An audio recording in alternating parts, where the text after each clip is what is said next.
दोस्तों, आज की कहानी जो हम एक्सप्लेन करने जा रहे हैं वो एक ऐसे लड़के के बारे में जिसने अपनी लाइफ में सिर्फ एक ही लड़की से प्यार किया, पर आगे जाकर उसके साथ कुछ ऐसा होता है जो आपको बहुत बड़ी सीख देगा। कहानी में आपको दो टाइमलाइन देखने को मिलती है, एक 2018 के समय की और दूसरी 2007 के समय की।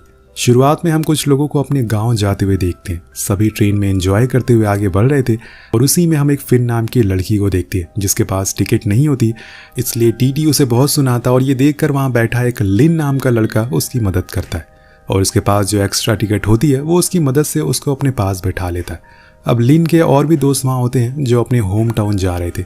बातों बातों में इन्हें पता चलता है कि इन चारों की डेस्टिनेशन एक ही है जहाँ ये काम करते हैं और वो भी एक ही बिल्डिंग है, इसलिए वो सभी आपस में काफ़ी जल्दी घुल मिल जाते हैं। मौसम ख़राब होना शुरू हो जाता है और हैवी स्नोफॉल की वजह से ट्रेन आगे नहीं जा पाती, इसलिए चारों डिसाइड करते हैं कि ये आगे पैदल ही जाएंगे।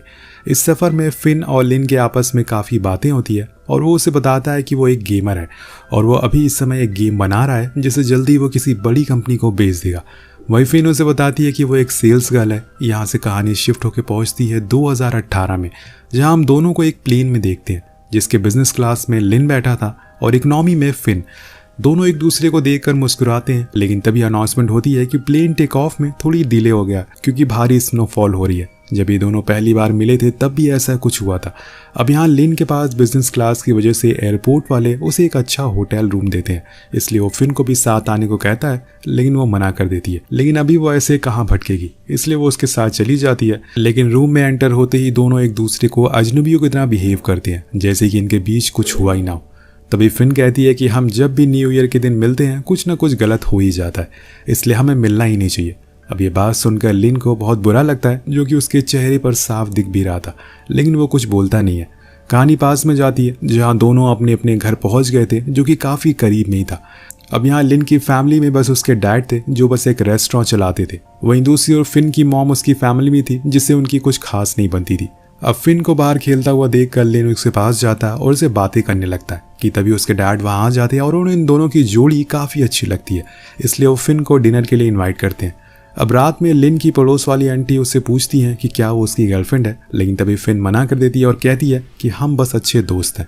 इसके बाद वो दोनों वॉक पर चले जाते हैं, जहाँ पर फिन लिन को थैंक यू बोलती है कि उसने आज से अच्छा न्यू ईयर कभी तक नहीं मनाया था। वो उसे अपने बारे में और बताती है कि उसे बीजिंग में रहते हुए काफ़ी टाइम हो गया और अब वो वहाँ किसी लोकल से शादी करके सेटल होना चाहती है। वहीं दूसरी ओर लिन बताता है कि उसे खुद का एक वीडियो गेम बनाना है और यही उसका एक सपना है जो कि उसे एक बड़ा आदमी बना सकता है। तभी 12 बज जाते हैं और एक नया साल की शुरुआत होती है, लेकिन ये साल इन दोनों के लिए यादगार होने वाला, पर ये दोनों इस बात से अनजान होते हैं और इस पल को एंजॉय करते हैं। अब कुछ समय के बाद दोनों वापस बीजिंग आ जाते हैं, लेकिन यहाँ पर फिन की फाइनेंशियल कंडीशन कुछ खास नहीं होती। वो छोटे मोटे काम करके अपना खर्चा चलाती थी। वहीं लिन अभी अभी ग्रेजुएट हुआ था, तो वो अपने दोस्तों के साथ मिलकर एक रेंटेड वीडियो गेम की शॉप चलाता था। वे एक दिन बार में ये तीनों बैठे होते हैं कि तभी वहाँ पर फिन आ जाती है, जिसके साथ एक आदमी भी होता है। वो उसे सभी को अपना बॉयफ्रेंड कहकर इंट्रोड्यूस करवाती है, लेकिन ये बात लिन को अच्छी नहीं लगती। वो आदमी फिन से एज में बहुत बड़ा होता है, उसने सिर्फ पैसों के लिए ही उसे बॉयफ्रेंड बनाया था। खैर लिन उसे कुछ नहीं कहता, लेकिन कुछ देर बाद वो इतना पी लेता है कि उसे चला नहीं जाता, इसलिए वो दोनों उस आदमी को छोड़ने के लिए जाते हैं, जहाँ पर लिन उसे कहता है कि ये तो तुम्हारे पापा की एज का है और ऐसे में तुमने इसे अपना बॉयफ्रेंड क्यों बना लिया। तो वो कहती है कि इसके पास एक सरकारी जॉब है और अपना घर भी है और यही काफ़ी है मेरे लिए। ये बात लिन को बहुत ही अजीब लगती है कि फिन का लाइफ का जीने का तरीका बहुत ही अलग था। अब अगले दिन लिन का दोस्त उसे बताता है कि वो ये काम छोड़कर जा रहा है क्योंकि उसके डैड ने उसके लिए एक अच्छी जॉब ढूंढ ली है। अब यहाँ वो कुछ नहीं कर सकता, लेकिन एक बार जाने से पहले लिन उसे रोकता है और समझाता है कि कुछ दिन ठहर जाओ, हम ये गेम बना लेंगे, इसके बाद हमारे पास बहुत पैसे आ जाएंगे। लेकिन वो उसकी बात को ठुकरा देता है क्योंकि उसे अपनी दोस्तों पर यकीन नहीं था कि वो आगे जाकर ऐसा कुछ कर पाएंगे। अब घर आने पर लिन के पास फिन का कॉल आता है, जो उसे बताती है कि अब उसे रहने के लिए कोई घर नहीं है क्योंकि उसके बॉयफ्रेंड के साथ उसका ब्रेकअप हो गया।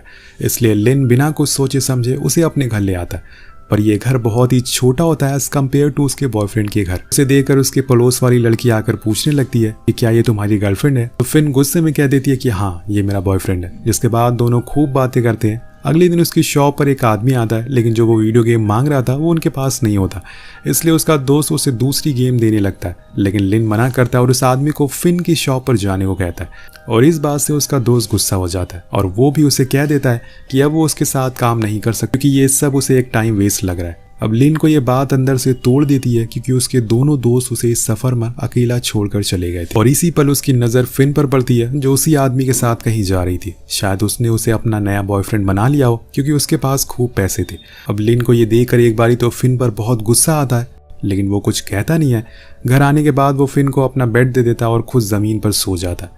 यहाँ फिन उसे पूछती है कि क्या वो उसे पसंद करने लगा है, लेकिन वो मना कर देता है जिससे वो उसे तंग करना शुरू कर देती है। अब यहाँ पे दोस्तों के जाने के बाद लिन की हालत कुछ ठीक नहीं थी, इसलिए वो अडल्ट मैगजीन बेचना शुरू कर देता है और दूसरे काम करने लगता है। तभी वहाँ फिन आती है जिसने विग लगा रखी थी। अब वजह पूछने पर वो बताती है कि उसके नए बॉयफ्रेंड ने ये उसे दिया है और कहा है कि ये हमेशा लगाए रखे। तभी वहाँ पुलिस आ जाती है और सभी को वहाँ से भागना पड़ता है। अब इसी तरह से समय बीतता रहता है और न्यू ईयर आ जाता है। सभी लोग एक मॉल में इकट्ठा होते हैं, लेकिन वहाँ फिन को अपना बॉयफ्रेंड दिखता है और साथ में उसकी फैमिली भी, यानी कि उसने उससे झूठ बोला कि वो अकेला है। ये जानकर वो इमोशनल हो जाती है और रोने लगती है। मतलब वो जिसके साथ भी जाती है वो उसे अकेला छोड़कर चला जाता है, लेकिन लिन उसे संभालता है और घर ले आता है। अब यहाँ दोनों उस रात बहुत ड्रिंक करते हैं और दिल खोल कर बातें करते हैं। लिन कहता है कि हमें किसी से फर्क नहीं पड़ता है और एक दिन हम देखना ज़रूर अमीर बनेंगे, तब हमारे पास बहुत सारे पैसे होंगे, बहुत सारे घर होंगे। और दोनों इस टाइम बहुत खुश थे और यहाँ पहली बार वो इंटीमेट होते हैं। अगले दिन से लिन बहुत खुश था और उसे लगने लगा था कि उसे अपना लाइफ पार्टनर मिल गया जो उसके साथ हमेशा रहेगी। लेकिन जब वो घर आता है तो देखता है कि वहां पर फिन नहीं है, वो तो कब का जा चुकी है। और ये देखकर उसके गुस्से का बांध टूट चुका था, इसलिए वो पूरा दिन उसे फोन करता रहता है और वो जाकर शाम को उसका फोन उठाती है। फोन उठाते ही वो उसे खूब सुनाता है कि तुमने खुद को क्या समझ रखा है, जब तुम्हारा मन कहता है तुम घर में आ जाती हो और फिर चली जाती हो। पर फिन उसे यही कहती है कि क्या वो बस दोस्त बन के रह सकते, तुमने भी मुझसे पहले यही कहा था कि हम दोस्त हैं। अब ये सुनकर लिन बिल्कुल शांत हो जाता है। अब यहाँ से कहानी प्रेजेंट में आती है जहाँ हम दोनों को एक साथ में रूम में देखते हैं। दोनों एक दूसरे की पास्ट की बातों पर खूब हंस रहे थे, लेकिन फिन पूछती है कि क्या तुम उस दिन पहली बार इंटीमेट हुए थे। वो कहता है कि हाँ, क्योंकि मुझे यकीन था कि जिसके साथ मैं इंटीमेट होऊंगा उसके साथ ही मैं अपनी पूरी ज़िंदगी बिताऊंगा, लेकिन ऐसा हुआ नहीं। खैर उस बात को छोड़ दो। वहीं पास में हम देखते हैं कि फिन लिन के घर जाती है, लेकिन वहाँ उसे वो नहीं मिलता। आसपास वाले से पूछने पर पता चलता है कि उसे एडल्ट फिल्में सेल करने के चक्कर में जेल हो गई है, इसलिए वो अपने होम टाउन चली जाती है जहाँ पर लिन के डैड उसे मिलते हैं और उसे लिन के बारे में पूछते हैं। तो वो कहती है कि उसके बॉस ने उसे छुट्टी नहीं दी, इसलिए वो यहाँ पर आ नहीं पाया। अब वो उन्हें जेल जाने के बारे में उसे कुछ नहीं बताती क्योंकि वो पहले से बहुत परेशान थे और उनकी बातें जानकर वो और परेशान हो जाते। ये सब देखकर फिन को रियलाइज़ होता है कि उसे लिन को अकेला नहीं छोड़ना चाहिए था। कुछ दिन बाद जब लिन जेल से बाहर आता है तो वहाँ उसे मिलने के लिए फिन जाती है। पहले तो उस पर बहुत गुस्सा होता है, लेकिन फिर फिन के मनाने पर वो मान जाता है और दोनों एक दूसरे को किस करते हैं। यहाँ फिन उसे ये बता देती है कि वो भी उससे प्यार करती है, जिसके बाद दोनों एक दूसरे के साथ रहने लगते हैं। एक रात फिन उससे पूछती है कि क्या ऐसा नहीं हो सकता कि हमारे पास खूब पैसा हो लेकिन उसके लिए हमें मेहनत ना करनी पड़े। तो वो कहता है कि अगर ऐसा पैसा हमारे पास आ गया तो हम उसकी वैल्यू को समझ नहीं पाएंगे। इसके बाद लिन उसे अपने गेम के बारे में बताता है जिसमें लड़के का नाम एलन है और लड़की का नाम कैली। लेकिन एक दिन कैली को कुछ एलियन उठाकर ले जाते हैं। तभी फिन कहती है कि अगर ये दोनों आखिर में नहीं मिले तो क्या होगा। इसके जवाब में लिन कहता है कि फिर लड़के की ज़िंदगी कलरलेस हो जाएगी। ऐसा ही हमें प्रेजेंट में देखने को मिलता है कि जैसे कि अभी के समय में लिन की लाइफ हो गई है। कहानी प्रेजेंट में आती है जहाँ हमें पता चलता है कि लिन की शादी हो गई है और उसका बेटा उसे वीडियो कॉल करता है ताकि वो उसे अपना रूम दिखा सके। तो यहाँ फिन रूम से बाहर चली जाती है। अब लिन कॉल रखने के बाद देखता है कि फिन अकेली बाहर खड़ी हुई है। वो उसके पास जाता है और दोनों एक वॉक पर जाते हैं। यहाँ पर लिन उसे उसके काम के बारे में पूछता है तो वो हर बारी बात को घुमा देती है, लेकिन वो समझ जाता है कि वो अभी भी सेल्स गर्ल की जॉब कर रही है। लेकिन यहाँ लिन ने अपनी लाइफ में बहुत कुछ हासिल कर लिया है। कहानी फिर से पास में जाती है और यहाँ दोनों अपने अपने कामों में लग जाते हैं। दोनों अलग अलग जॉब कर रहे थे और ज़िंदगी में खुश थे। लेकिन एक दिन फिन कहती है कि अगर हम कभी अलग हुए तो उसके बाद कभी नहीं मिलेंगे। तो लिन वादा करता है कि वो कभी अलग नहीं होंगे। अब कहानी 2009 में पहुंचती है जहां पर हम दोनों को एक कार में देखते हैं। ये अब अपने होम टाउन जा रहे हैं। दरअसल लिन ने ये कार रेंट पर ली है ताकि वो वहां जाकर अपने दोस्तों को बता सके कि वो अच्छे पैसे कमा रहा है। लेकिन वहां पर इसका उल्टा हो जाता है। सभी को पता चल जाता है कि वो अभी भी गेम बना रहा है और गरीबी है, जिससे कि उसे बहुत बुरा लगता है। और अगले दिन उसके डैड उसे समझाते हैं कि जो तुम हो वही दिखाने की कोशिश करो, ना कि कुछ और। लेकिन वो उन पर ही गुस्सा कर देता है और वहां से अपने घर आ जाता है। अब बीच रास्ते में फिन उसे समझाती है कि लाइफ में ज़्यादा पैसा कमाना ही सब कुछ नहीं होता। हम साथ हैं, खुश हैं ना, यही लाइफ है। और हम साथ में शादी भी कर लेंगे। लेकिन वो इस बात को गलत वे में ले लेता है और उस पर ही चिल्लाना शुरू कर देता है। अब दोनों घर आ जाते हैं, लेकिन यहाँ पे लिन अपनी कॉल सेंटर वाली जॉब पर एक कस्टमर को बुरा भला सुना देता है, जिसके बाद वो उसके ऑफिस आकर उसे भी सुनाता है। उसका बर्ताव अब पहले जैसा नहीं रहा था, वो पूरी तरह से बदल चुका था। एक्चुअल में उसे डर सताने लगा था कि कहीं वो ये गेम ना बना पाए और उसकी लाइफ इस गरीबी में ही ना गुजर जाए। और ये सब फिन भी देख रही थी। एक दिन जब वो दोनों साथ बैठकर कुछ खा रहे होते तो वहां पर लिन साइड वाले लड़कों से लड़ाई कर लेता है और धीरे धीरे करके रेंट भी उसका बढ़ता जा रहा था, जो कि लिन दे नहीं पा रहा था। एक दिन उसके लैंडलॉर्ड का फोन आता है और घर को खाली करने के लिए कहता है। तभी उसके डैड का भी कॉल आता है और वो उसे पूछते हैं कि तुम इस बारी न्यू ईयर पर घर नहीं आ रहे हो। वो कहता है कि इस बारी मैं न्यू ईयर सेलिब्रेट यहीं करूंगा, इसी शहर में। लेकिन वहीं दूसरी ओर फिन के हाथों में हम घर जाने का टिकट देखते हैं। अब यहाँ पर लिन की लाइफ पूरी तरह से बदल चुकी थी। वो पूरा दिन गेम खेलता रहता था और लिन से उसकी दूरी बढ़ती जा रही थी। इसीलिए एक दिन फिन लिन के करीब जाकर बोलती है कि अब हम कभी नहीं मिलेंगे। अब यहाँ उसने हेडफोन लगा रखे थे, जिस वजह से वो उसकी कही हुई बात को सुन नहीं पाता। लेकिन जब वो पीछे मुड़कर देखता है तो वहाँ फिन नहीं होती। वो भागते हुए रेलवे स्टेशन जाता है और वहाँ फिन को ट्रेन के अंदर खड़ा पाता है। अब फिन यहाँ पर उसे बस देखती रहती है, लेकिन कोई जवाब नहीं देती और उसकी आंखों के सामने ही वो ट्रेन चली जाती है और लिन उसे रोकता नहीं है। वो चुपचाप वहाँ खड़ा रहता है। अब कहानी प्रेजेंट में आती है और दोनों एक दूसरे को देख रहे थे। तभी फिन कहती है कि अगर तुम मुझे उस दिन रोक लेते तो मैं तुम्हारी जिंदगी भर साथ देती। तो लिन बोलता है कि आज मेरे पास सब कुछ है सिवाय तुम्हारे। अगर तुम उस दिन ना गई होती तो आज तुम भी मेरे साथ होती।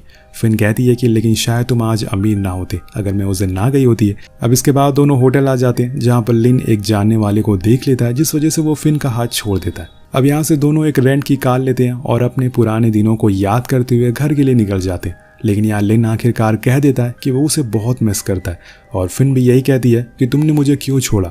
वो दोनों एक दूसरे को देखकर रोने लगते हैं और गले से लगा लेते हैं। उधर कहानी पास में पहुंचती है, जहां पर अब फिन के जाने के बाद लिन को ऐसा लगने लगा था कि मानो वो पूरी तरह से अकेला हो चुका है। उसके दोस्त, उसका प्यार, सब कुछ उसे छोड़कर चले गए। लेकिन इसी बात को वो फायदे की तरह यूज करने वाला था, क्योंकि जब किसी के पास खोने के लिए कुछ नहीं होता वो किसी बात से नहीं डरता। और यहाँ लिन ने ठान लिया था कि वो अब ये गेम बना कर रहेगा। वो पूरी दिन अलग अलग जॉब करता था और रात में अपने गेम को बनाता था। और एक दिन ऐसा आ जाता है जब उसका गेम बनकर तैयार हो जाता है, जिसके बाद वो इंटरनेट पर अपलोड कर देता है और धीरे धीरे लोग उसके गेम को खेलना शुरू कर देते। वो कई जगह लोगों को उस गेम को खेलते हुए देखता है और एक दिन उसकी किस्मत चमक जाती है। उसके गेम को 2 मिलियन से ज़्यादा लोगों ने डाउनलोड कर लिया था और ये देखकर उसकी आंखों में आंसू आ जाता है कि उसकी मेहनत अब रंग ला रही है। और इसके कुछ दिन बाद ही उसके गेम को एक बड़ी कंपनी $16 मिलियन में खरीद लेती है। उन पैसों से वो अपने लिए और फिन के लिए एक अपार्टमेंट लेता है। लेकिन अभी इस बारे में फिन को कोई जानकारी नहीं है कि वो अमीर बन चुका है। लेकिन एक दिन वो उसका इंटरव्यू देख लेती है अचानक से और तब उसे पता चलता है कि वो कामयाब हो गया है। उसकी खुशी देखकर फिन की आंखों में आंसू आ जाते। इधर लिन जब भी फिन को मैसेज करता था वो कभी भी उसका रिप्लाई नहीं देती थी।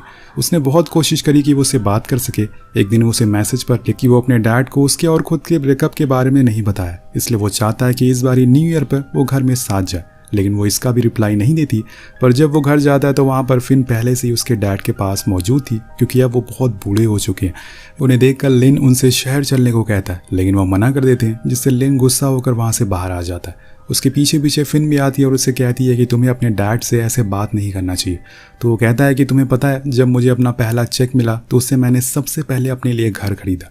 अब ये सुनकर फिन समझ जाती है कि वो किस बारे में बात कर रहा है, इसलिए वो उसे कहती है कि तुम्हें क्या लगता है कि मैंने तुम्हें इसलिए छोड़ा क्योंकि तुम्हारे पास घर नहीं था। दरअसल मैं जिससे प्यार करती थी वो कोई और लिन था और अभी वो लिन पूरी तरह से बदल चुका है। लिन उसे एक बार फिर अपने साथ चलने को बोलता है, लेकिन वो ये कहकर मना कर देती है कि तुमने मुझे अपने स्ट्रगल के दिनों में साथ नहीं रखा, तो अब अच्छे दिनों में कैसे रखोगे? अगर तुम मुझे उस दिन रोक लेते तो आज शायद बात कुछ और होती। अब कहानी एक बार फिर से कलरलेस दुनिया में आ जाती है, जहाँ पर लिन उसे बताता है कि मेरे डैड हमेशा चाहते थे कि हम दोनों साथ रहें, इसलिए मैं जब अपनी वाइफ के साथ घर गया तो उन्हें वहाँ ये लगा कि मैंने तुमसे शादी कर ली, क्योंकि वो उस समय बहुत ही बूढ़े हो चुके थे और ठीक से देख नहीं पा रहे थे। उसके कुछ दिन बाद ही उनकी मौत हो गई। कहानी फिर से प्रेजेंट में आती है और दोनों अपने अपने घर आ जाते हैं। अब यहाँ लिन फिन को ड्रॉप करके अपने घर आ जाता है। वहाँ वो अपने डैड की कुछ पुरानी चीज़ों को देखता है, जिसमें उनका लिखा हुआ लेटर उसे मिलता है, जो असल में फिन के लिए था। अब वो उसे बिना पढ़े ही उसके घर पार्सल कर देता है, जिसमें लिखा था कि बेटी फिन, मैं अब बूढ़ा होता जा रहा हूँ, धीरे धीरे करके लोग मुझसे मिलने कम आ रहे। न जाने क्यों लोगों को ऐसा लगता है कि इंसान को दूसरे इंसान की ज़रूरत सिर्फ जवानी के दौर में होती है। और मैंने पिछला न्यू ईयर अकेले ही सेलिब्रेट किया, लेकिन तुम टेंशन मत लो, मैंने तुम्हें हमेशा अपने परिवार का हिस्सा माना है। मुझे ये भी पता है कि तुमने लिन से शादी नहीं करी, लेकिन कोई बात नहीं। पर मैं बताना चाहता हूँ कि अब वो पहले से और ज़्यादा समझदार हो गया है, और ये बात मैंने तब नोटिस करी जब उसके पास पैसे आ गए।